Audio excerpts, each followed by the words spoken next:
Shalom, perkenalkan nama saya Frederika Wakelen dengan NIM 18410309, Prodi Manajemen Fakultas Ekonomi. Di sini saya akan mempresentasikan hasil kerja saya mengenai regresi linear sederhana. Di sini kita akan melihat soal mengenai regresi linear sederhana. Dalam suatu perusahaan membandingkan hubungan antara kompetensi dan kinerja diperoleh pengukuran dua variabel, yaitu variabel X dan Y, seperti disajikan dalam tabel di bawah ini. Ada variabel X dan variabel Y. Variabel X terdapat 10 data, variabel Y terdapat juga 10 data. Pertanyaannya, carilah persamaan regresinya, koefisien korelasi, koefisien determinasi, dan uji hipotesisnya. Yang pertama-tama kita membuat tabel penolong. Dalam tabel penolong ini terdapat X, X2, Y, Y2, XY. Di dalam variabel X terdapat 10 data, ada 11, 12, 13, dan seterusnya. Di variabel Y juga terdapat 10 data, 21, 22, 23, dan seterusnya. Di sini ada X2. Angka-angka yang ada dalam X2, dalam variabel X2 ini kita dapatkan dari mana? 121 ini kita dapatkan dari 11 kali 11, 12 kali 12 dapat 144, dan seterusnya. Begitu juga di Y. Angka yang terdapat dalam atau data yang terdapat dalam variabel Y, Y2, 21 dikali 21 menghasilkan 441, 22 dikali 22 menghasilkan 484, dan seterusnya. Kemudian XY data dalam XY ini kita dapatkan dari 11 dikali 21 menghasilkan 231. 12 dikali 22 menghasilkan 264, dan seterusnya. Kita akan masuk dalam koefisien regresi B ditentukan dengan menggunakan rumus B sama dengan N sigma X1 Y1 dikurangi dengan sigma X1 dikalikan dengan sigma Y1 per N sigma X1 pangkat 2 dikurangi dengan sigma X1 pangkat 2. Sama dengan kita akan masukkan angka sesuai rumus. 10 kita dapatkan dari jumlah data, karena jumlah datanya tadi ada 10. Dikali dengan 7.919 dikurangi dengan 150 dikalikan dengan 225. 7.919 kita dapatkan dari hasil data, penjumlahan data dari XY, 115 penjumlahan data dari variabel X, 225 penjumlahan data dari variabel Y, per 10 jumlah data dikali dengan 2.310 penjumlahan data dari variabel X2, 2.310 dikurangi dengan 150 variabel X pangkat 2, sama dengan 9.190 dikurangi dengan 3.3.750 dibagi dengan per 23.100 kurang 22.500. Ini kita dapatkan dari penjumlahan perkalian dari 10 kali 7.919. Hasil dari ini kita jumlahkan, kita kalikan dari ini dikalikan ini kita dapatkan dari ini dikali ini kita dapatkan 150 dipangkatkan 2, jadi 150 dikali 150 menghasilkan 22.500. Nah, hasil dari 45.440 kita dapatkan dari pengurangan antara ini dan ini per 600 menghasilkan pengurangan dari 23.100 kurang dengan 22.500. 45.440 dibagi dengan 60 sama dengan 75,73 merupakan nilai B. Yang berikut kita akan menjelaskan mengenai konstanta A ditentukan menggunakan rumus A sama dengan sigma Y1 dikali dengan sigma X1 kuadrat kurang sigma X1 kali sigma X1 Y1 per N sigma X1 pangkat 2 kurang sigma X1 pangkat 2. Kita akan masukkan angka sesuai rumus sama dengan 225 hasil dari penjumlahan data Y, 2310 penjumlahan data X2, 150 penjumlahan data X, 7.919 penjumlahan dari data XY. Per 10 adalah jumlah data, 2.310 hasil dari penjumlahan data X2 dikurangi dengan 150 hasil jumlah data X karena sesuai rumus jadi kita pangkatkan 2. Jadi 150 pangkat 2. 5.9.750 kita dapatkan dari 225 dikali 2.310 dikurangi dengan 11.087.850 kita dapatkan dari 150 dikali 7.919 per 23.100 dapat dari 10 kali 2.310. 22.500 kita dapatkan dari 150 pangkat 2 jadi 150 kali 150 menghasilkan 22.500 sama dengan 66.800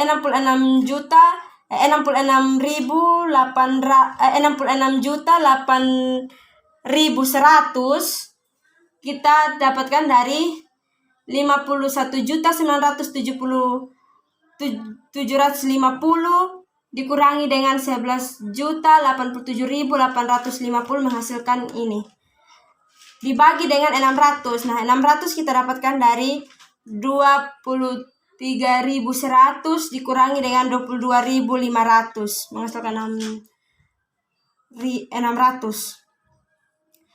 8.100 dibagi dengan 600 menghasilkan 13,5.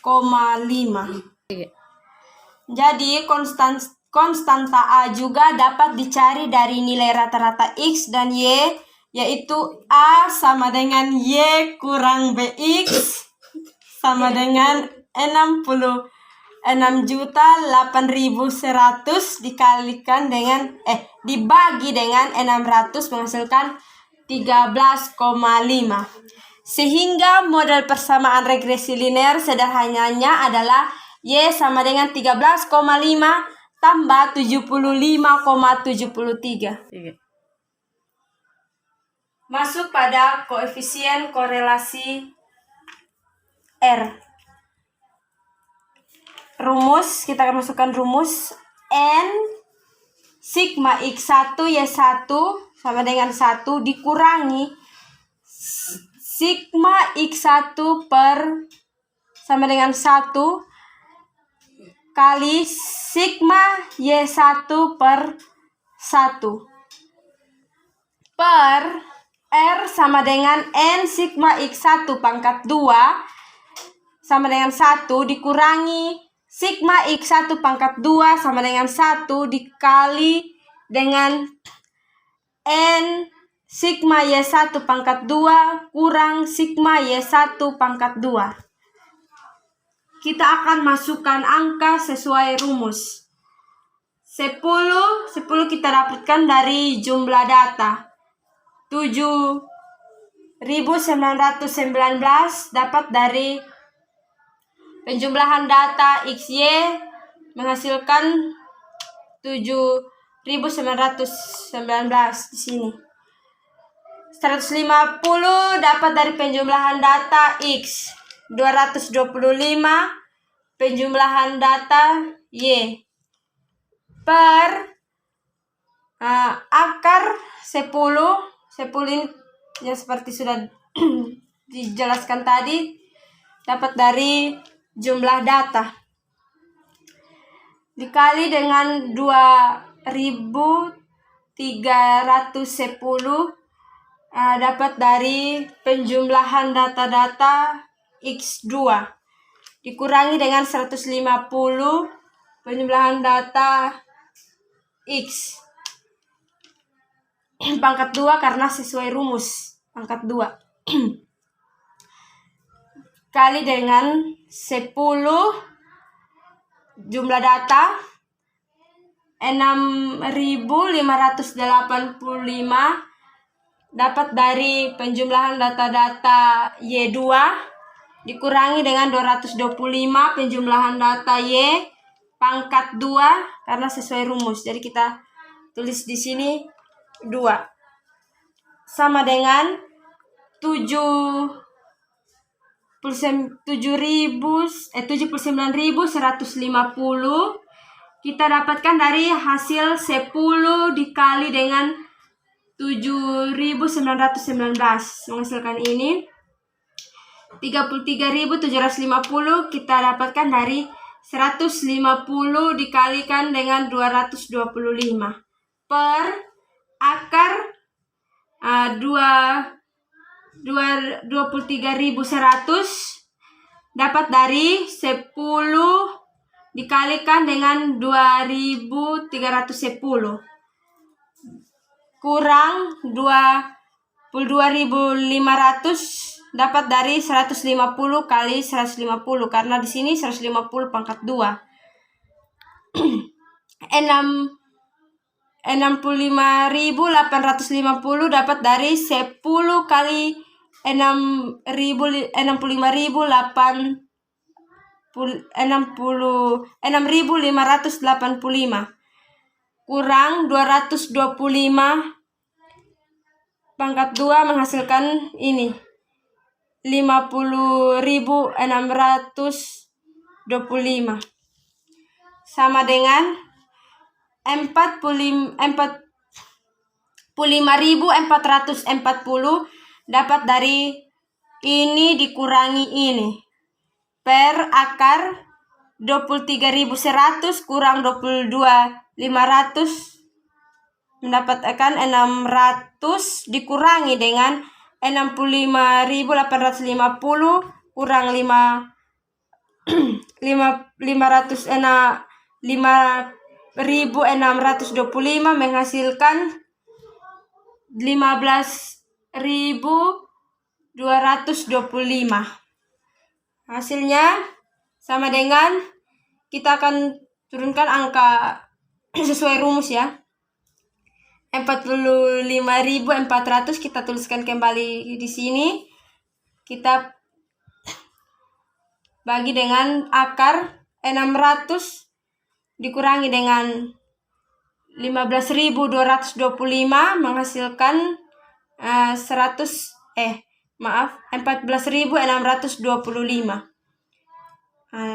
Di bawahnya sama dengan kita turunkan lagi 45.400 masukkan kembali ke sini dibagi dengan ini 120,93 kita dapatkan dari mana? Hasil dari akar 14.625 menghasilkan ini dia 120,93 sama dengan 3,75 kita dapatkan dari 45.440 dibagi dengan 120,93. Nilai ini memberi arti bahwa hubungan variabel bebas atau prediktor X dengan variabel terikat atau respons Y adalah sangat kuat, persentasenya 2,96. Jadi variabel Y memang sangat dipengaruhi oleh X. Maaf, di sini bukan 2,96 tapi 3,75. Ya, ada kesalahan.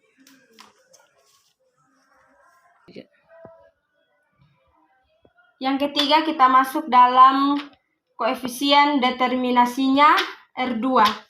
Dari kasus di atas, maka koefisien determinasinya adalah R2 sama dengan 0,140. Nilai ini berarti bahwa 0,140% variabel bebas atau prediktor X dapat menerangkan atau menjelaskan variabel tak bebas. Response Y dari 2% dijelaskan oleh variabel lainnya. 0,140 kita dapatkan hasil dari 3,75 dikali dengan 3,75. Masuk pada uji hipotesisnya. Dari kasus di atas, koefisien determinasi R2 sama dengan 0,140, koefisien korelasi R sama dengan 3,75 hasil dari sini. Nah, ini koefisien korelasi R hasil akhir. Jumlah data N ada 10. Hipotesis yang diasumsikan atau diajukan H0 sama dengan beta sama dengan 0, variabel X tidak berpengaruh signifikan terhadap Y. H0 tidak sama dengan 0, variabel X berpengaruh signifikan terhadap tingkat signifikan alfa sama dengan 5%. Kita akan masuk dalam rumus. Nilai T hitung sama dengan R kuadrat N kurang 2 per akar. Ulang, nilai T hitung sama dengan R akar N kurang 2 per akar 1 kurang R pangkat 2 sama dengan 3,75. Kita dapatkan dari hasil akhir koefisien korelasi. Akar dari 10 jumlah data kurang 2. 2 ini rumusnya. Per akar 1 kurang 0,140 sama dengan, kita masukkan kembali, 3,75 akar 8. Dapat dari mana akar 8? 10 kurang 2, 8. Per 0,92. Dapat dari 1 akar 1 kurang 0,140. Sama dengan 3,75. Kita tulis ulang. Dikali, di sini dikali ya. Kali 2. 2 kita dapatkan dari akar 8. 0,92 kita tuliskan kembali dari sini ke sini. Sama dengan 7,5 dapat dari penjumlah perkalian 0,92 dikali 0,92 menghasilkan 7,5. Dibagi dengan 0,92, kita masukkan kembali. Hasil dari 7,5 dibagi dengan 0,92 sama dengan 8,15. Derajat kebebasan DF sama dengan N kurang K sama dengan 10 kurang 2 sama dengan 8. Menggunakan tabel uji T untuk taraf signifikan alfa sama dengan 5% dan DF 8, maka diperoleh nilai T pada tabel distribusi, yaitu T tabel sama dengan 2,30 30.800. Kita dapatkan dari tabel distribusi. Membandingkan T hitung dengan T tabel, T hitung lebih kecil dari T tabel sehingga maka 8,15 lebih kecil dari 2,30.800. Kesimpulannya, nilai T hitung lebih kecil dari nilai T tabel sehingga dikatakan bahwa ada pengaruh nyata signifikan variabel prediktor X terhadap variabel respons Y dengan taraf signifikan 5%. Sekian dari hasil presentasi, hasil kerja saya tentang regresi linear sederhana.